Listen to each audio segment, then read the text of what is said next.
Alors, comme l'a dit Nicolas, une école, c'est une plateforme, hein. Donc, je vais vous rappeler en quelques chiffres nos missions, hein, les missions des relations entreprises à l'école. Donc, on est une plateforme de mise en relation, notamment entre les étudiants et les entreprises, mais aussi entre les enseignants-chercheurs et les entreprises. Donc, tout ça, comme vous le savez, ça s'organise, ça se structure, ça s'optimise. Et il faut trouver le bon équilibre entre faire venir des entreprises pour aider nos étudiants à s'orienter, mais aussi parfois aussi même à intervenir dans l'enseignement. Donc parmi nos chiffres clés que je voulais partager avec vous ce matin, les entreprises, comme l'a dit Nicolas, c'est dans l'ADN de l'école depuis longtemps.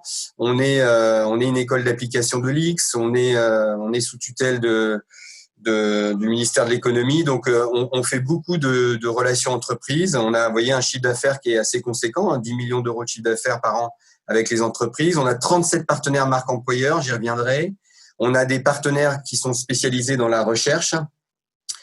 On a donc 19 chaires de recherche, on a 9 laboratoires communs, on a 3 centres interdisciplinaires avec IP Paris, donc ça j'y reviendrai aussi.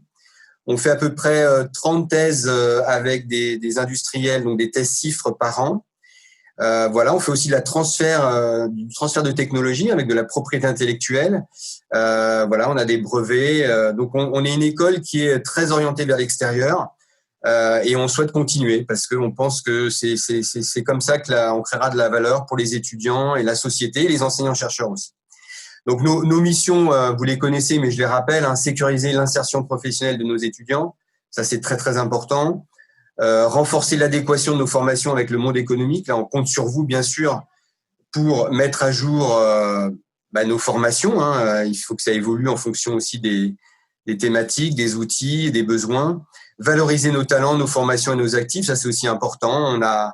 On a encore du progrès à faire, notamment par rapport à nos petits collègues européens ou anglo-saxons. Donc, la valorisation. Et puis, bien sûr, on a aussi un objectif d'accroître nos ressources propres, puisque malheureusement, l'État ne donnera pas forcément plus d'argent dans les années à venir. Voilà, donc ça, c'était une petite introduction. Je voulais, alors, dans les actualités importantes de l'école, dans la prolongation de la raison d'être, dont Nicolas a mentionné, on est en train de finaliser avec les étudiants, les enseignants-chercheurs, les administratifs, une charte des relations partenariales, une charte des relations entreprises. C'est une demande, ça va c'est encore une fois l'objectif de se structurer, de se professionnaliser vis-à-vis des étudiants, mais aussi vis-à-vis de vous. Et c'est aussi un moyen pour nous d'être dans un axe de progression. Bien sûr, il est hors de question de dire du jour au lendemain, on va pas travailler avec une entreprise qui n'a pas qui ne remplit pas tous ces critères-là. Ça serait stupide de faire ça. On est bien conscient qu'aujourd'hui, on est tous en transformation, hein, y compris les écoles, y compris le gouvernement, l'État. Donc voilà, mais c'est bien de se fixer des objectifs. Et aussi, c'est important parce que les étudiants nous ont demandé de pas forcément toujours associer. Je vais vous donner un exemple concret. Pour le choix des parrains de promo, qui est quelque chose de très visible pour l'école et pour les étudiants, ils nous ont par exemple de demander que le choix du parrain soit fait en concertation avec les étudiants. Donc, les étudiants de l'année N choisiront le parrain avec nous de l'année N+1 pour leurs petits camarades. Et d'être vigilants sur que cette association soit faite en fonction de nos valeurs et en fonction de la charte. Donc voilà, ça c'est des choses concrètes, vous voyez, qu'on met en place. Donc je vous tiendrai au courant, mais j'espère d'ici quelques mois, on aura une charte des relations entreprises à vous partager. Alors parmi nos partenaires, je vais aller très très vite, hein, mais vous voyez, on en a beaucoup. On a 35 partenaires aujourd'hui sur la marque employeur. L'objectif ici, c'était aussi de répondre aux besoins des élèves, d'une part de dire on a des ingénieurs du numérique qui veulent aller travailler dans tous les domaines. Donc, vous voyez, on est assez diversifié et on souhaite continuer cette stratégie de diversification, hein. Donc, effectivement, pas que des télécoms, pas que de la banque ou du conseil. Donc, on va continuer aussi à aller vers plus de start-up ou au moins de licorne et puis de l'industrie aussi. Donc ça, c'est une vraie demande des étudiants. 35, c'est beaucoup de partenaires pour nous à gérer, hein. Vous voyez, 3 actions par partenaire en moyenne. Ça fait beaucoup d'événements, c'est compliqué. Donc là, Céline vous en parlera, mais on aura du mal à aller au-delà. Voilà, donc on aura aussi un petit turnover chaque année à faire. Mais on est à la limite, on est à la limite de la limite là pour d'un point de vue pragmatique, d'un point de vue logistique, à gérer tous ces événements vis-à-vis des étudiants. Voilà, ça c'est les partenaires, le top des partenaires taxes d'apprentissage. J'en profite quand même pour faire passer le message. La taxe d'apprentissage, c'est important pour nous. En plus, on a relancé la filière apprentissage. Je crois que Marie-Hélène vous en parlera un peu plus tard. Mais c'est important dans ces temps difficiles de continuer à avoir des revenus de votre part, soit directement via les campus, soit le parrainage, soit l'apprentissage. Alors la nouveauté cette année, c'est qu'effectivement avec IP Paris, donc l'Institut Polytechnique de Paris, dont l'objectif est d'être, dont l'un des objectifs est d'être plus visible, de monter plus visible, disons à l'international, de monter dans l'excellence au niveau de la recherche, au niveau aussi de la masse critique des étudiants, des doctorants. Voilà, c'est de monter d'un cran, on va dire. On va mettre en place des nouveaux produits, des nouveaux types de partenariats à l'échelle d'IP Paris, donc à l'échelle des 5 écoles. Et vous voyez qu'on a lancé déjà 2 centres interdisciplinaires. Il y en a un troisième, le centre interdisciplinaire pour la défense et la sécurité, qui devrait se monter d'ici la fin de l'année. De s'officialiser d'ici la fin de l'année. Mais on a déjà lancé donc ces centres interdisciplinaires qui sont, pour résumer, des super chers, on va dire c'est du mécénat. Ça permet de nous aider à aussi être visible à l'international sur ces grands sujets, ces grandes thématiques, donc l'énergie, le climat, l'intelligence artificielle, avec des partenaires industriels. Donc ça, c'est important pour les entreprises qui ont les moyens de s'impliquer donc c'est d'autres types de budgets, bien évidemment. Mais voilà, ça va être aussi une nouvelle direction pour l'école. De plus en plus, dans les années à venir, on va vous présenter des partenariats qui n'incluront pas que les étudiants de Télécom Paris ou que les enseignants-chercheurs de Télécom Paris. Donc ça, c'est plutôt une bonne nouvelle puisque ça va dans le sens aussi de l'interdisciplinarité et puis du fait que nos élèves, ils ont aussi besoin vous avez besoin de diversité, vous avez besoin aussi de recruter aussi bien des roboticiens ou des gens de l'ENSTA ou des généralistes ou des physiciens de l'X, et puis des numériciens de Télécom Paris. Donc ça, c'est très intéressant aussi pour la formation. Je voudrais aussi en profiter pour vous dire que dans les collaborations, il y en a beaucoup d'entre vous qui me disent oui, Monsieur Lamblot, c'est pas assez. On voudrait créer plus de liens avec les étudiants. Alors vous voyez, c'est pas évident parce que les étudiants, il faut quand même qu'ils étudient aussi les fondamentaux et puis les différentes technologies du numérique. Mais le message que je vais vous faire passer, c'est qu'il y a énormément de types de collaborations. On a une large gamme de collaborations possibles à l'école, que ce soit côté recherche, innovation, sponsoring d'événements, bourse de vie, bourse pour la diversité. On a aussi des choses qu'on peut faire sur mesure avec vous. Donc, n'hésitez pas à nous solliciter. Et puis, on peut innover. C'est-à-dire que moi, je considère que on est en transformation permanente, comme vous le savez, comme vous dans les entreprises, que les bonnes pratiques ou que les bonnes activités du passé vont pas être forcément les meilleures pour l'avenir. Nos étudiants changent, les outils changent. En plus, là, avec le distanciel, ça devient de plus en plus compliqué. Par exemple, la visite de site, qui était quand même un événement important dans les relations campus.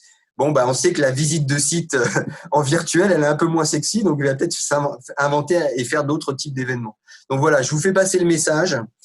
Il y a aussi un deuxième message que je vous fais passer, c'est que souvent les relations campus ou les relations RH, c'est souvent un moyen de rentrer dans une école.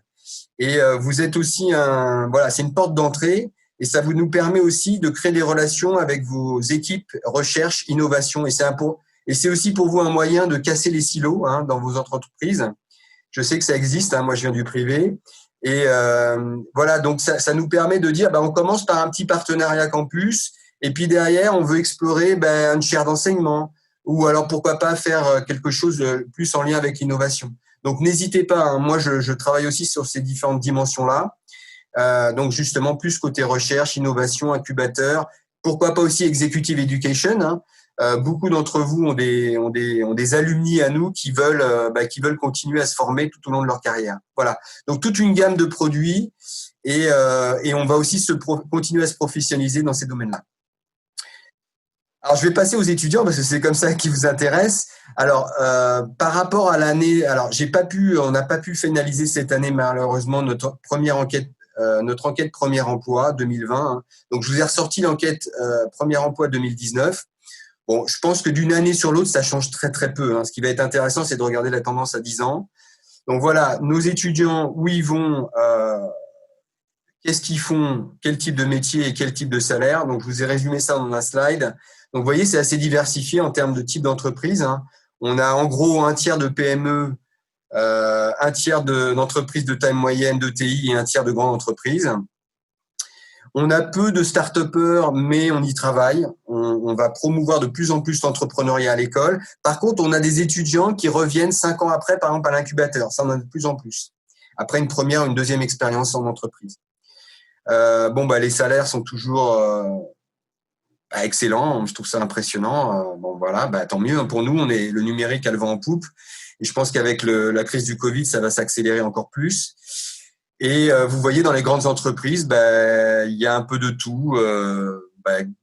Des grandes entreprises, bien sûr, du CAC 40 que vous connaissez tous. Et on est très heureux de vous avoir comme partenaire. Voilà, les métiers, data scientist, bien sûr, cybersécurité, big data, architecte. C'est ça qui est intéressant. Alors, s'il y a un message que je peux vous faire passer aussi ici, c'est que quand vous vous adressez aux étudiants, n'oubliez pas qu'on a une segmentation des étudiants qui est très intéressante. Déjà, on n'a pas que des ingénieurs, on a des masters spécialisés, on a des doctorants, on a des gens qui viennent, on a 40% d'internationaux, on a des doubles diplômes, on a des apprentis maintenant. Donc, on a une segmentation à faire de plus en plus fine des profils. Et on a aussi des ingénieurs qui vont faire des doctorants, qui vont s'orienter vers la recherche, de la R&D. Donc ceux-là, on les attire pas de la même manière. Il y a que les ingénieurs qui vont être vraiment faire de l'ingénierie, et il y en a d'autres qui vont faire des ingénieurs, on va dire plus des consultants ou des généralistes du numérique et qui vont prendre des fonctions de manager. Donc n'oubliez pas qu'on a tous ces profils-là et que c'est important aussi quand vous allez vous adresser à eux, c'est qu'il n'y a pas du tout le monoprofil, hein, comme il y a 20 ans à mon époque, où il y avait peut-être beaucoup moins de typologie d'étudiants. Voilà. Alors ça c'est un slide très important. Concernant nos activités et les liens finalement les moyens qu'on vous met à disposition, vous les entreprises, pour interagir avec nos étudiants. Il y a 3 choses qui vous préoccupent. D'une part, le taux de fréquentation des événements. Donc ça, nous, on essaye de le mesurer au mieux. On essaye de faire en sorte qu'il y ait le maximum d'étudiants, même si je pense que le quantitatif n'est plus le bon indicateur. Hein. Et vous nous le dites également, on préfère avoir, si vous voulez recruter 20 ingénieurs en cybersécurité, faut mieux attirer les 20 personnes de la filière cybersécurité que toute la promo. Mais ce que je veux vous dire, c'est que la fréquentation, bien sûr, elle est importante. Et pour attirer énormément d'étudiants, il faut aussi avoir des speakers qui soient attrayants ou des thématiques qui soient attrayantes. Donc ça, c'est bien sûr la préparation de vos événements. Donc un contenu attrayant pour attirer le maximum d'étudiants. Alors la deuxième chose et la nouveauté qu'on a introduite cette année, c'est le scoring. On s'est dit, mais finalement, on ne mesure pas. On ne donne pas la possibilité aux étudiants de mesurer la qualité de nos interventions, de nos événements, dans une optique de progrès, bien sûr. Hein. Et donc, on a mis en place un système qui s'appelle WooClap, qui permet aux étudiants, avec leur smartphone, à la fin de nos événements, de noter la qualité de l'événement. Donc ça, c'est important. On va bien sûr vous faire des moyennes, des statistiques trimestrielles, annuelles, et puis pour chaque événement. Mais je pense que ça va dans la bonne direction pour nous dire, voilà, là, on peut progresser. Ah, là, on n'a pas fait forcément le bon score.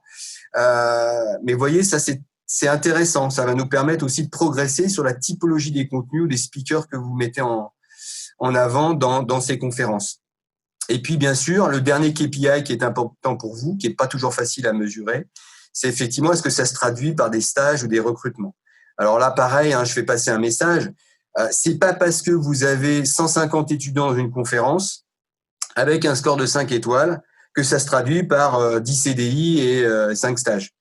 Ça, c'est encore un autre problème, c'est le lien entre la conférence qui s'est bien passée et le recrutement. Et ça, c'est pas facile à traquer, vous me l'avez dit vous-même.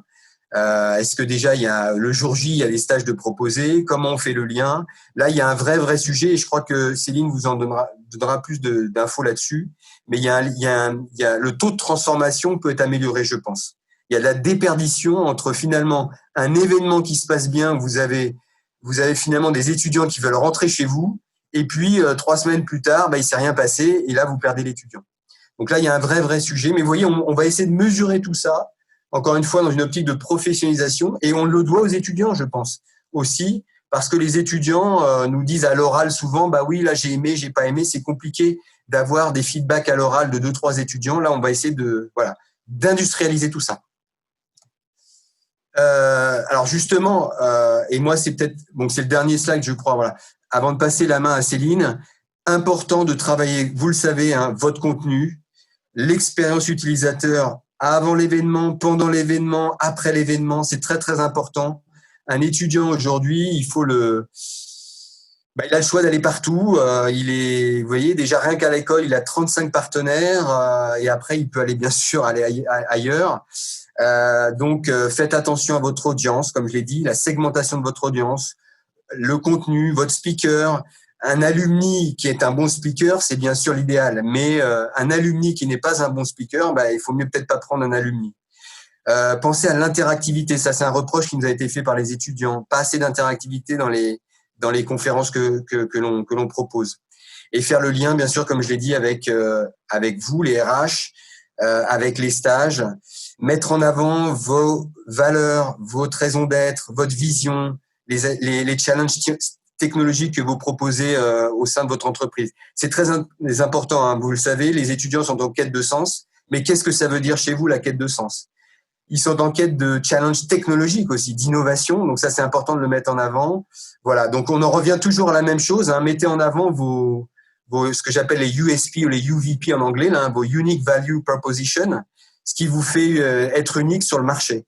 C'est important, les étudiants nous le redisent sans cesse. OK, l'IA, c'est bien d'avoir une conférence sur l'IA, mais moi je veux savoir l'IA chez Orange ou l'IA chez Thales, c'est quoi la différence? Voilà. Donc, je vous remercie en tous les cas. Nous, on est très fiers de travailler avec vous. Ça se passe très bien. Vous voyez, les notes ont été excellentes dans les premières réunions cette année avec les étudiants. Donc, on continue. Et je vais passer la main donc à Céline pour la suite de la présentation.